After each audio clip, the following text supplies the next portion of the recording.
Hi అండి, this is రాగా. ఈరోజైతే సమ్మర్లో ఈజీగా డైజెషన్ అయ్యే విధంగా, నోటికి కమ్మగా ఉండే విధంగా, తేలికగా చేసుకునే విధంగా ఉండేటువంటి ఒక కర్రీతో అయితే మీ ముందుకు వచ్చానండి. అదేనండి సొరకాయ పప్పుచారండి. ఇది చాలా టేస్టీగా ఉంటుంది. ఈజీగా కూడా మనం దీన్ని తయారు చేసుకోవచ్చండి. ఈ సమ్మర్లో ఈజీగా డైజెషన్ కూడా అవుతుందండి. సొరకాయని ఎక్కువగా తీసుకోవడం వల్ల బాడీకి వాటర్ కంటెంట్ కూడా ఎక్కువగా అందుతుందండి. మనమైతే ఇలాంటి ఒక రెసిపీని మీకైతే తయారు చేసి చూపిస్తానండి. ముందుగా నేనైతే ఒక సొరకాయని తీసుకున్నానండి, లేత సొరకాయని. అది చెట్టుకి తెంపుకొని వచ్చానండి.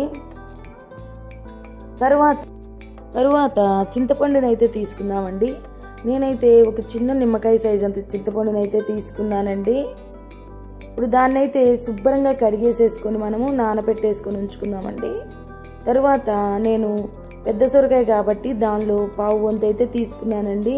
నాకు సరిపోతుంది కాబట్టి దాన్ని అయితే పెద్ద ముక్కలుగానే కోసుకుందామండి. సన్న ముక్కలు కోసుకుంటే పప్పుచారులో కరిగిపోతాయండి. అందుకని నేను చూపించినంత సైజ్ అయితే కోసేసుకోండి. అప్పుడే టేస్ట్ బాగుంటుంది, మనకి తినడానికి కూడా చాలా బాగుంటాయండి అలా పెద్ద ముక్కల్ని తీసుకుంటే కనుక. తర్వాత ఉల్లిపాయల్ని టమాటాలని కోసుకున్నానండి. నేనైతే ముందుగా పప్పుని కుక్కర్లో వేసి ఉడికించేసి ఉంచుకున్నానండి. దాన్ని వెనిపి పెట్టుకున్నాను. దానిలోకి అయితే పసుపుని, రాళ్ల ఉప్పుని, తర్వాత కొంచెం కారాన్ని అయితే మనము యాడ్ చేసేసుకుందామండి. చారుకి ఎంతైతే సరిపోతుందో అంత కారం ఉప్పు వేసేసుకోండి.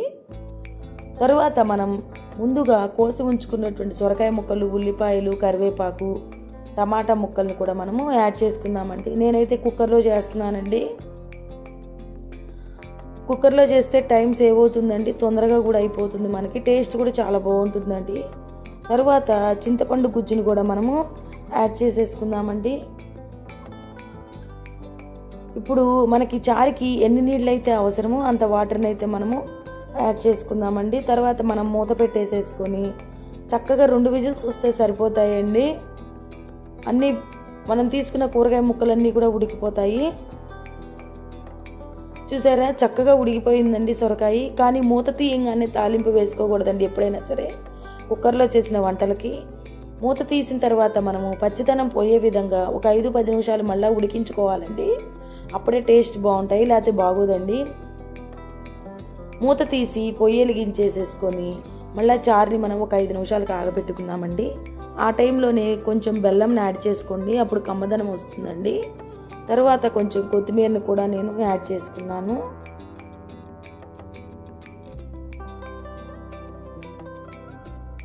చూసారా, ఇప్పుడైతే చక్కగా కాగిపోయిందండి. మనకి చారు అయితే రెడీ అయిపోయింది.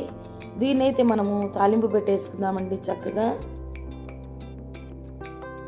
ముందుగా ఒక గిన్నె పెట్టుకుందామండి. దానిలోకి నూనె కూడా వేసుకున్నానండి కొంచెం. తర్వాత ఎండుమిరపకాయలని, తాలింపు దినుసులను అయితే వేసేసుకుందామండి. అవి ఎర్రగా వేగాలండి. ఇప్పుడైతే అవి వేగిపోయినాయండి. తర్వాత కరివేపాకును కూడా యాడ్ చేసుకున్నానండి. నేనైతే చిన్నులపాయలను కానీ వేటిని కూడా యాడ్ చేయట్లేదండి తాలింపులో, ప్లెయిన్గా పెట్టేస్తున్నాను, బాగుంటుందండి. తాలింపు అయితే వేసేసుకున్నానండి. చక్కగా తాలింపు కూడా చారుకి పట్టే విధంగా 1 నిమిషం అయితే మనం మరిగించుదామండి మళ్ళా. ఇప్పుడైతే మనకి కమ్మటి సొరకాయ పప్పుచారు అయితే రెడీ అయిపోయిందండి. నా వీడియో కనుక మీకు నచ్చినట్లయితే please like, share and subscribe అండి.